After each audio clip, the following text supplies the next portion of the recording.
We're going to be talking today about how yoga and chiropractics complement each other. So Dr. Todd, we're going to start today by talking about our feet. And I know it's weird that we're talking about our feet, but one of the things I want you to notice when we do yoga is a lot of people stand with their feet turned out. I call this duck feet. I know you have frog feet today. Turn your toes in. Maybe that's hip distance apart. And then when you bend your knees, take a look at what happens when you bend your knees. Are your knees pointing forward, or are they collapsing in?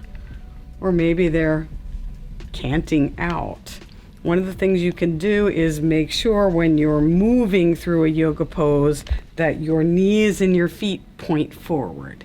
So we're going to stand in Tadasana mountain pose. You've already started it with your foundation. Your feet are parallel to one another.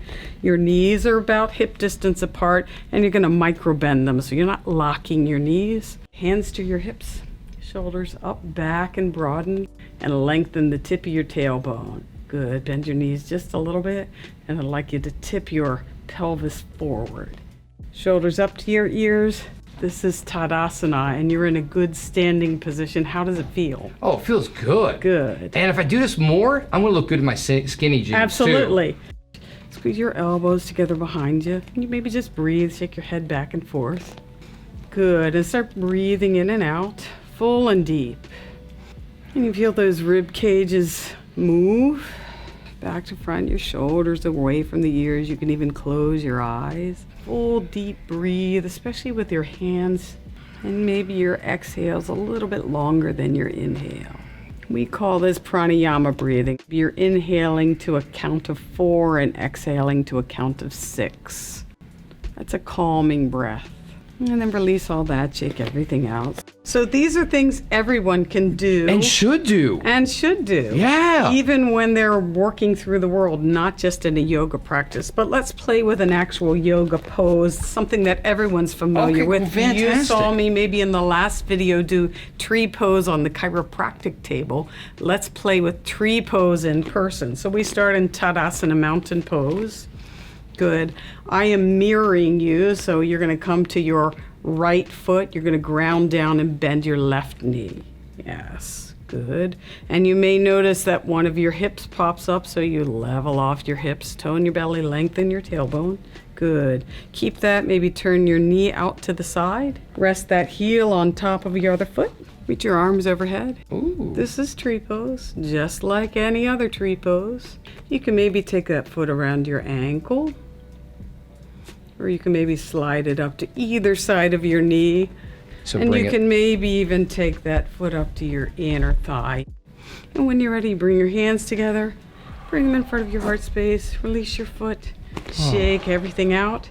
If you don't have the mobility to stand and you want to use a chair, use a chair. You'd maybe use a hard chair with no arms on the side. You slide your sitting bones all the way forward. You make your feet parallel to one another, about hip distance apart. And you're going to do the same premises that we do when standing. You're going to bend one knee, turn the heel in, and then you maybe slide the heel on top of that opposite foot. And you go along through the side body, float your arms overhead. This is tree pose from a seated position. The cool thing about tree pose on the floor is it informs you on the positioning of your spine.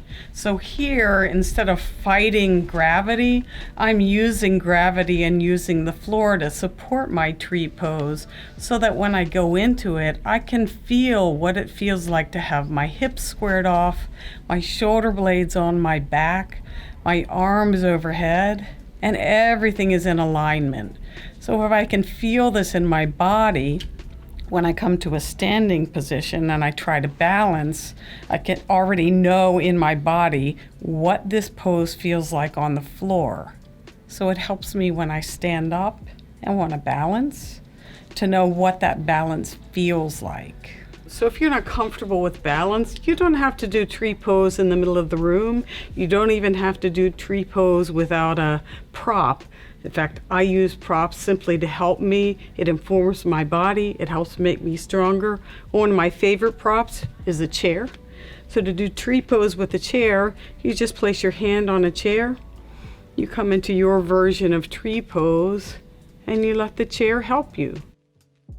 Most of the time we have a wall nearby, so you can play with placing your hand on a wall, stepping about a hand's distance away from the wall, and then trying your tree pose by using the wall as part of your balance. When you play with, can I balance? Maybe not today. Can I balance? Maybe not. So there's tree pose with a couple different variations. Totally accessible. Everyone can do tree pose. I love that. I love that. Well, Debbie, thank you for sharing that. You're so And, oh welcome. my gosh, we're gonna have so much fun. And if y'all want to see more of Debbie, and people are gonna be like, yeah, we want to see more of Debbie and less you, Todd. Hey, no problem. We'll have some yoga, more yoga, and some more fun tips. So thank you so much, Debbie. I'll look forward to seeing you online sometime. Yes, chiropractic and yoga are just a perfect match, right? Yes. All right. Nice to hang out with you, Teach. Woo!